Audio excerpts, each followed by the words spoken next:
Welcome back to Yahoo Finance Live. I want to read a quote to you as I intro our next guest. Quote, Zoom is not the future of working from home.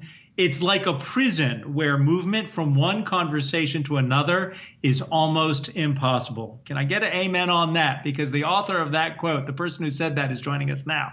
Scott Kirsner is the CEO and co-founder of Innovation Leader. Thank you for pointing out what we talked about last week, Zoom fatigue. Nothing against Zoom.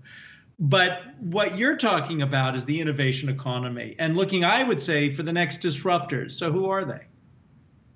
Well, I mean, I feel like we've all felt like laboratory mice for the last year as we've been pulled into Zoom and Microsoft Teams and trying to figure out how do we do our jobs in this new context. So at Innovation Leader, we mainly look at big companies and how R&D and innovation happens inside these big companies. But obviously, a lot of that is impacted and sometimes derailed by what's happening in the startup ecosystem. So there's two kinds of interesting companies that I think are worth tracking at this particular moment. And one of them are a set of companies that are thinking we need some kind of virtual office space on our desktop or on our laptop. You know, Zoom and Microsoft Teams and some of the other technologies are great for discrete meetings where you're getting people together and you have an agenda, but offices are about so much more than just meetings. You know, you walk around the hallways, you bump into colleagues, you can have a cluster of conversations with one people going on over here and another group over there. So there are startups like Sophia is one of them. It's a spin out from Harvard and originally started at the Harvard Innovation Lab that kind of creates a video game like environment where you can hang out all day if you want, or a couple hours at a time.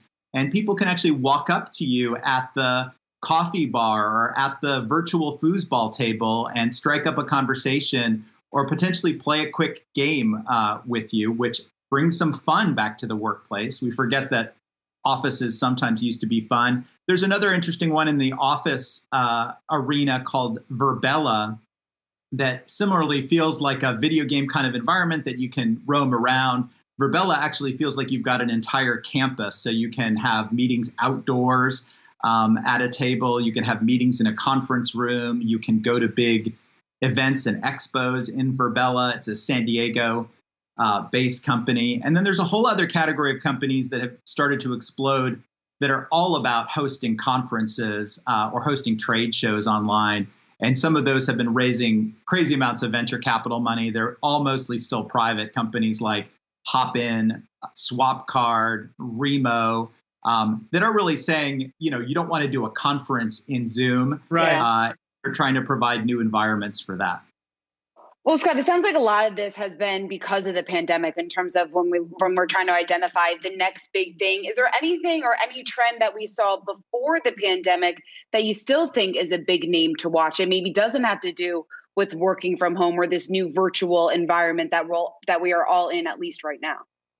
Well, I mean, one of the things that was happening before the pandemic, you know, Amazon and e-commerce was already a pretty significant tsunami before the pandemic, and it's gotten more global and even bigger throughout the pandemic. One of the things people didn't focus on that much was that warehouses that hold all that merchandise and move it through the supply chain to your front door are getting much, much more automated. So Amazon had bought a company called Kiva Systems a few years ago for almost $1 billion, and that was their solution to bringing robots and automation to their warehouses. But now there's a whole new wave of companies. One of them is called Berkshire Grey, and they just announced that they're going to go public through one of these SPAC transactions.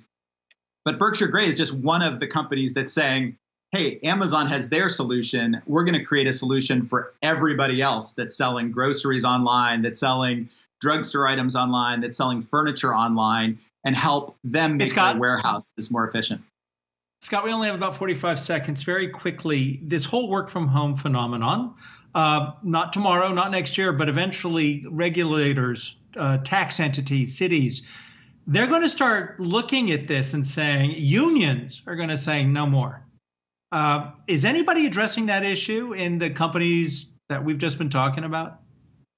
Boy, I have not seen anybody addressing that complexity of the future of work from home. But, you know, there may be some startup opportunities and some innovation opportunities there. I also think, I do think that we've seen a huge dispersion of people, and I've talked to a lot of companies where they acknowledge people have moved to other states and other cities, and they are not going to be able to commute back to the office. And so, all of those rules about, where do you pay your taxes, they're going to get a lot of scrutiny. Not only that, but on your federal taxes, you can deduct a portion of the required work from home space. The pandemic has opened up a Pandora's box. We'll address that next time with you. Thank you so much for joining us. Scott Kirsner is the CEO and co-founder of Innovation Leader.